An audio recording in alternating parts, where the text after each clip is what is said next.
Hi friends, it's Miss Heaston, and I'm going to read our last story celebrating Earth Day, and it leads into what we're going to talk about next week, which is plants and nature. So this story is called Why Should I Protect Nature? So I want you to think about that as I read the story.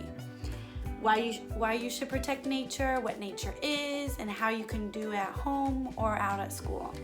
So this is the title of our story, and it's illustrated by Mike Gordon. So what's illustrated? Remember, it means that he drew the pictures. So this is the cover, this is the spine, and this is the back cover. And on these, the back cover tells us more about what the book is about. So let's read and see how we can protect nature. Nature is the big, wild world all around us, from giant oak trees to little acorns and wiggling worms. So nature is all around us. The birds chirping in the trees are part of nature. So is the salty smell of the ocean, splashing in rain puddles, and the soft fur on a donkey's nose.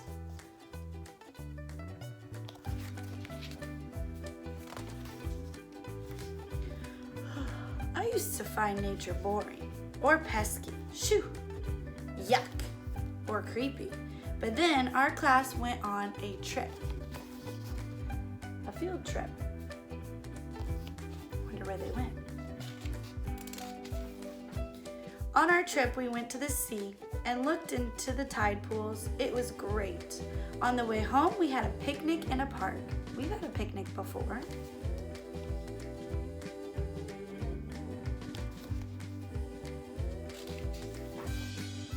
Everyone got a bit rowdy. Craig and Marina broke some branches. I threw my soda can. John picked some flowers, and Sally tried to swat at a bee.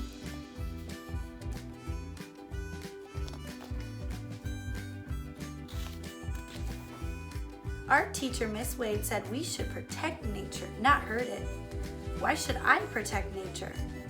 We couldn't climb trees. She asked, what do you think would happen if everyone broke off the branches?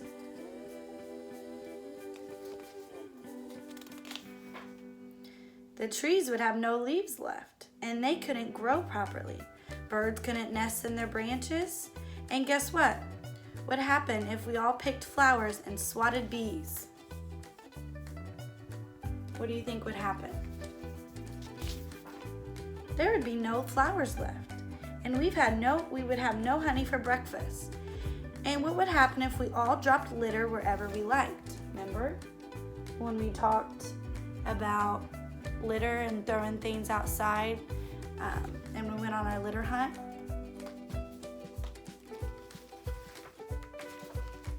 The countryside would be knee-deep in paper, plastic, and tin cans.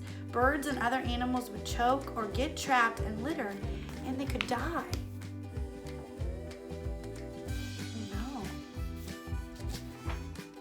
No trees, no flowers, no honey, no animals. That would be terrible.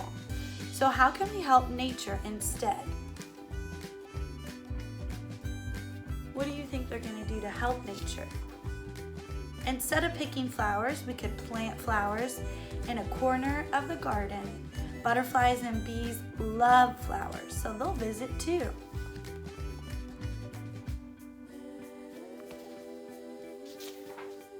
We could plant a tree instead of breaking branches. Cleaning up litter keeps nature looking lovely and helps animals and birds. A lot of animals and birds use trees as their homes. Now we have fun protecting nature. After all, people are part of nature too.